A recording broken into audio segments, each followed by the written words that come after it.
This is everything I actually did to build a $1 million per month Amazon business from scratch. The real steps we used to scale to over a total of 35 mil in sales. In the last 5.5 years, we've sold over 35 million worth of products. But when we started, we were just trying to figure out how to make 10K a month without guessing, without wasting time, without spending money on ads or launching some product from China that no one's ever heard about that might flop. In this video, I'm gonna be breaking down exactly how we scale from 0 to 10K, then 50K, then 100K and beyond. I'm gonna show you the real systems, lessons, and mistakes behind getting to your first $1 million per month. Let's get into it. I'm gonna have to take you back to 2019 when I was working for the New York City Department of Education. At that time, I was honestly stuck. I was working 60 to 95 hours per week, every damn week. And I remember it like it was yesterday. I was at a holiday party, and I don't know if you've ever been to a place where you're present physically, but mentally you're somewhere else. That was me. I was sitting there and just thinking in my head all the people I had to buy gifts for, the stuff for my mom, my friends, my sister, my cousins, my nieces and nephews. And I was like, damn, this is going to max out my credit cards. And I'm gonna be in debt for the next few months, and the worst kind of debt, consumer debt. I was frustrated, confused, and I really didn't know what the next move would be. I was thinking about going into software engineering, and then I was kind of also thinking about like flipping real estate, doing wholesale, but I had no clue what would actually work. Then I kind of landed on Amazon. Why? Because even though it was early COVID and supply chains were completely screwed, all I could see is that people just kept on shopping online. And when you think about how Amazon works, people literally spend money month after month just to get their products quicker from them. It felt like a no-brainer to me. So when I first jumped in, the thing I had to do was shift my mindset. And I know it sounds cliche as hell, but the reality is why I see a lot of people struggle when starting their own business. They have a W-2 mindset. They're so used to having someone tell them exactly what to do, what to make money with, and what not to do, that when they go into a business, they feel a little frazzled. I was like that. But when I came to realize was when you start your own business, the reality is you have to take a little bit of risk. You got to kind of, I don't want to say blind faith, but you got to kind of jump into it knowing that it's going to be a little difficult. You're going to be learning a new language and making some new money. And when I landed on Amazon, I was like, okay, let's jump into e-commerce space. But I'm not going to lie, I was a little bit of a PUSSY. I'm not going to say the full word, but I was like, there's a lot of ways to make money online. But I liked Amazon because at the end of the day, I was working 90 hours a week. So I didn't have that much time. I needed something that was scalable. I needed something that I could put energy into for an hour or two a day. And at the end of it, I wouldn't be trading time for dollars. Number one thing I learned is when you get into business, come with the right mindset. On the front end, you're doing work. At the end of the day, within a few months, if you do the right thing, it can really outpace your job. And that's what happened with me. Once I shifted my mindset and just put my head down and did the work, we ended up closing off 2020 with over $860,000 in sales, first year in business, and it was mind-blowing. December of 2020, we actually had a $200,000 month. Now, if you know anything about e-commerce, Q4, end of the year, that's when sales go crazy, and that's exactly what happened to us, and it blew my mind. It gave me a lot of proof of concept. So, step one, get your mindset right when you get into business. Step two was a little more interesting. It was 2020. And what I realized was I was trying to learn too much. I was trying to learn how to operate a warehouse. I was trying to learn how to actually like build a team. I was trying to learn how to do finances, bookkeeping, all of this crap. And here's the reality. When you first get into this business, all you want to focus on, 100% of your effort, finding more profitable products. That's it.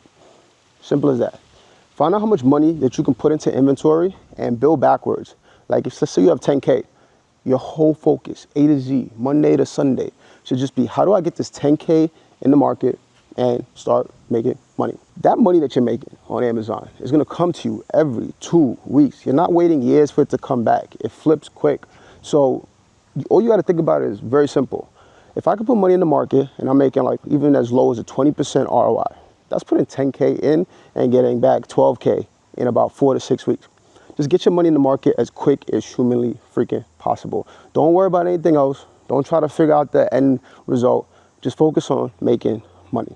And that's all I did in 2020. That's what allowed us to get to, end the year at that 860,000.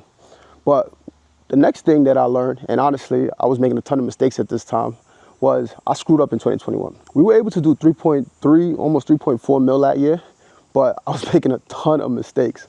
I didn't have any guidance until we ended up getting our mentors later that year. I had no mentorship. It was just all pretty much guesswork. And we were still making money, but it was tough.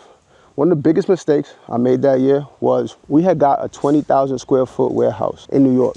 And it was $20,000 a month to pretty much operate that, just on cost, not even including staff.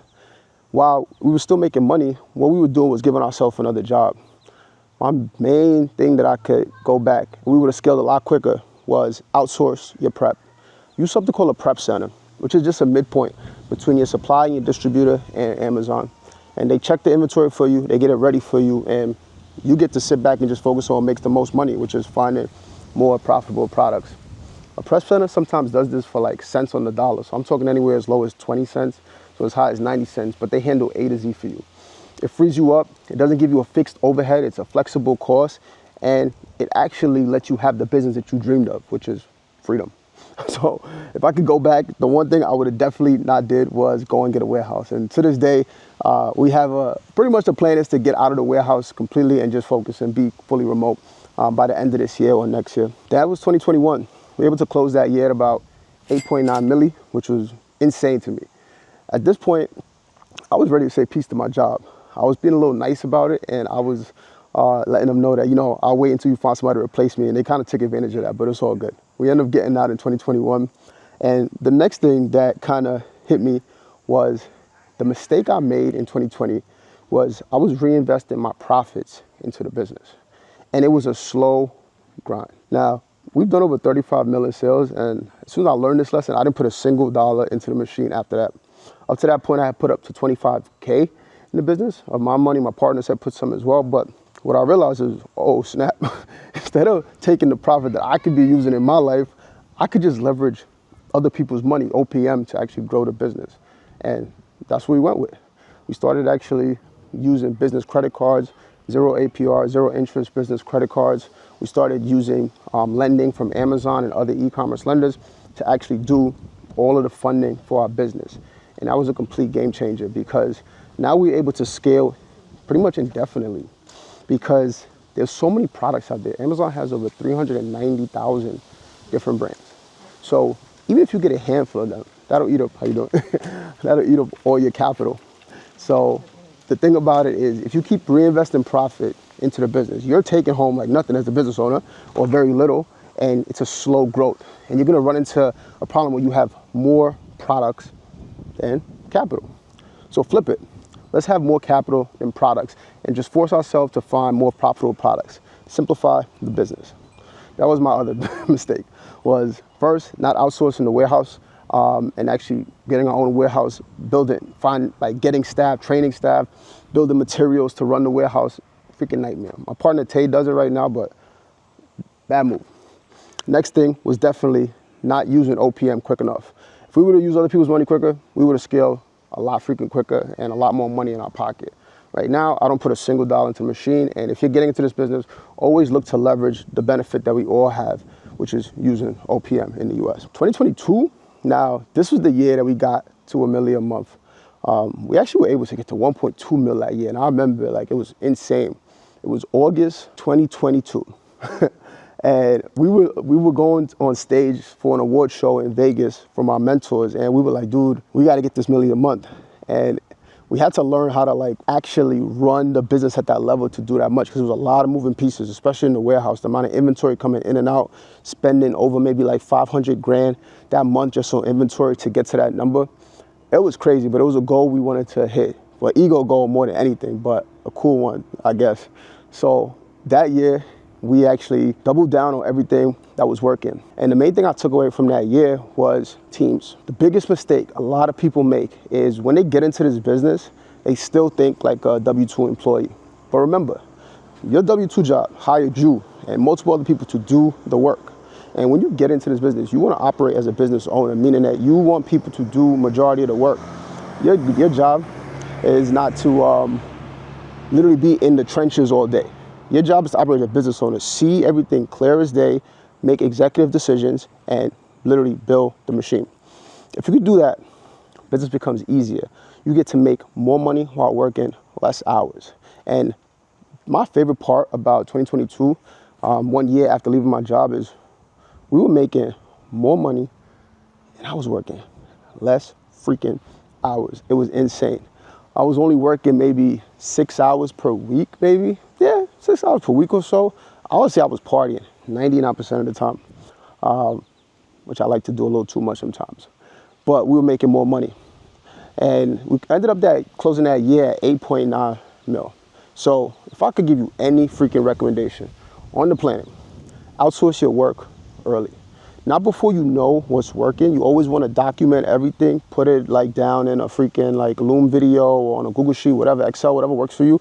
But as quick as humanly possible, outsource the work, right? Responding to buyer seller messages, even like sourcing for new brands and products. Like all of that stuff can be automated and literally outsourced to a virtual team.